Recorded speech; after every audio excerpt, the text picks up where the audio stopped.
And here is the Vegan's Almanac for today, Sunday, the 28th of July, 2024. Today is the first Sunday of the 2024 Summer Olympics. The organizers of these Paris Olympics are looking to flip the script on France's stereotypical carnivorous diet. They're introducing an unprecedented offering of vegetarian cuisine, surpassing anything seen in previous games. The aim is to show that France is now more about leaf than beef.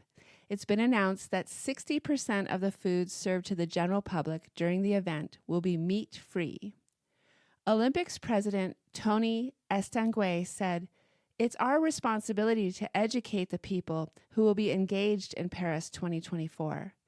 Hosting an event of such mammoth scale presents an enormous environmental and social challenge that we must rise to." The 2024 event's Food Vision document states that adding more plant-based options is the most effective way of reducing the carbon footprint of catering. Here are 12 vegan athletes who are competing in these Olympics. There are 2 vegan athletes representing Australia, Morgan Mitchell running the 800 meters, and Oceana McKenzie competing in sport climbing. Brazil is represented by 4 vegan athletes, Amanda Schott, weightlifting, Marina Fioravanti, rugby, Macris Carneiro, volleyball, and Anna Carolina, volleyball. 3 vegan Olympians from Germany are Konstantin Priess, running the 400-meter hurdles, Alexander Magos for sport climbing, and Jan Zimmerman, volleyball. Jonas Reis is running the 5,000 meters for Switzerland, and competing in fencing for China is Vivian Kong, who said, "I have all the protein I need. I am recovering a lot faster. I get muscle pain, but it goes away really quickly. I have become so much stronger." Vegan Diana Taurasi from the U.S. is competing in basketball. Diana said, "Veganism opens a whole new world into different foods you never thought were possible." And here's a reading for today from the book of Daniel. The king told the head of the palace staff to get some Israelites from the royal family and nobility, young men who were healthy and handsome, intelligent and well-educated, good prospects for leadership positions in the government, perfect specimens, and indoctrinate them in the Babylonian language and the lore of magic and fortune-telling.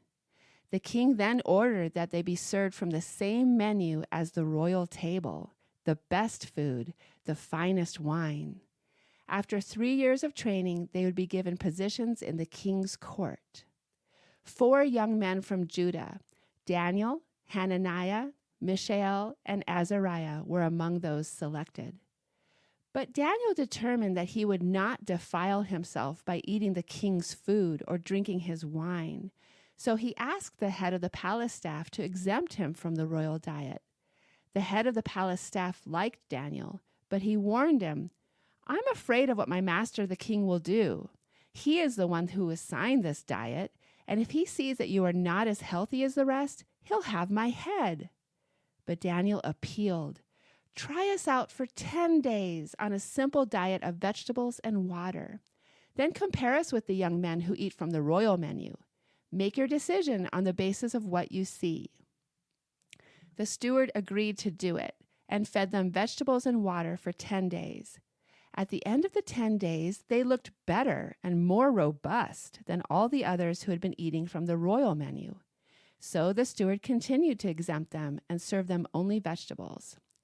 At the end of the time set by the king for their training, the head of the royal staff brought them into Nebuchadnezzar. When the king interviewed them, he found them far superior to all the other young men.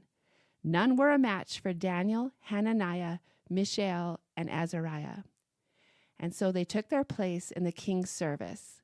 Whenever the king consulted them on anything, on books or on life, he found them 10 times better than all the magicians and enchanters in his kingdom put together. A reading from the opening passages of the book of Daniel. This has been the Vegan's Almanac, with the reminder that every day is the right day to leave animals off your plate.